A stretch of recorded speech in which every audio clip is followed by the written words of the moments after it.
शुएब साहब ये बताइएगा, एक कानून होता है ना, उस कानून के तहत आप काम कर लें। अब जैसे अभी सिद्दीक जान को जिस तरह से उठाया गया, 12-14 घंटे तक पता ही नहीं चल रहा था कि भाई ये अगवा बराए तावान की वारदात है, ये गिरफ्तारी हुई है, कौन आया, कहां गया, कैसे गया। मुअज़्ज़िज़ ममालिक में ये होता है कि जनाब आते हैं, वारंट दिखाते हैं, कहते हैं आप पर ये इल्जाम है, आइए जरा हमारे साथ चलिए, और फिर उसको वकील की सहूलत भी प्रोवाइड की जाती है। हमारे मुल्क में चैनल बंद करना हो, किसी को गिरफ्तार करना हो, कोई पैटर्न फॉलो नहीं किया जाता, क्या कहेंगे? देखिए, पहली बात तो यह है कि हमने अपनी रिसेंट पास्ट में एक मार्शल गुजारा है, वो परवेज मुशर्रफ साहब का, उसके खिलाफ हमने जद्दोजहद की, हमने अदलिया तहरीक चलाई, हम रोज मुजाहरे करते थे उनके खिलाफ, और हमारे कई दोस्तों की शहादतें भी हुई, हमारे खिलाफ मुकदमात भी हुए, हमारे लोग जेलों में भी गए। लेकिन जो तशद्दुद, जिस तरह उठाया जाना और जो तर्ज अमल मौजूदा ये फाशिस्ट हुकूमत ने पिछले 11 महीने में कर छोड़े हैं, मेरा ख्याल है माजी में इसकी कोई मिसाल नहीं मिलती। Exactly. और उसकी तफसील में जाए बगैर, जमील फारूकी साहब का केस आपके सामने है, आज बल्कि इमरान खान साहब ने भी इनके केस का फिर रेफरेंस दिया। पहले इनको किडनैप किया और उसके बाद जिस तरह बड़ी दिलचस्प बात यह कि जब जमील फारूकी को गिरफ्तार किया गया तो उस वक्त पता ही नहीं था कि जमील हैं तो हैं कहां पे, किधर हैं, कहां गए, किस तरफ गए, किसके साथ हैं, किसने हिरासत मिली है, कुछ नहीं पता था शुएब साहब।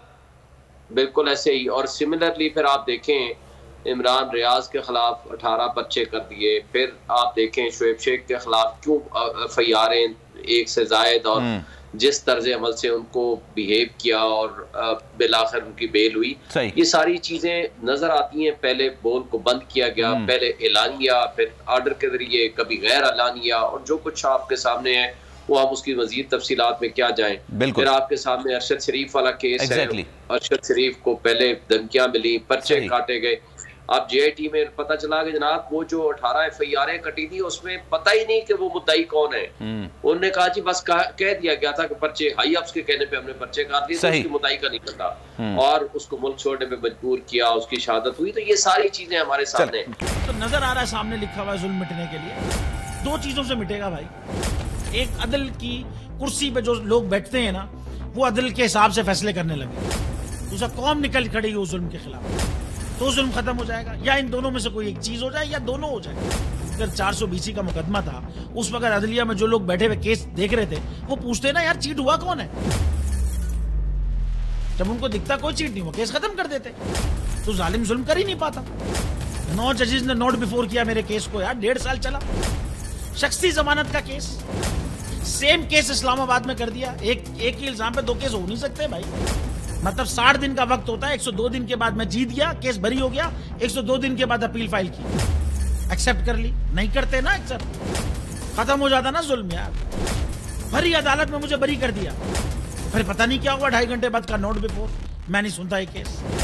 खड़े रहते अपने फैसले, मिट जाता जुल्म।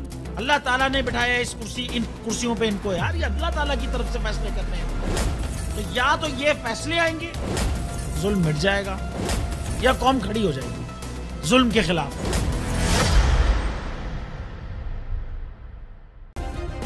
सब्सक्राइब करें और बेल दबाएं ताकि कोई खबर रह न जाए।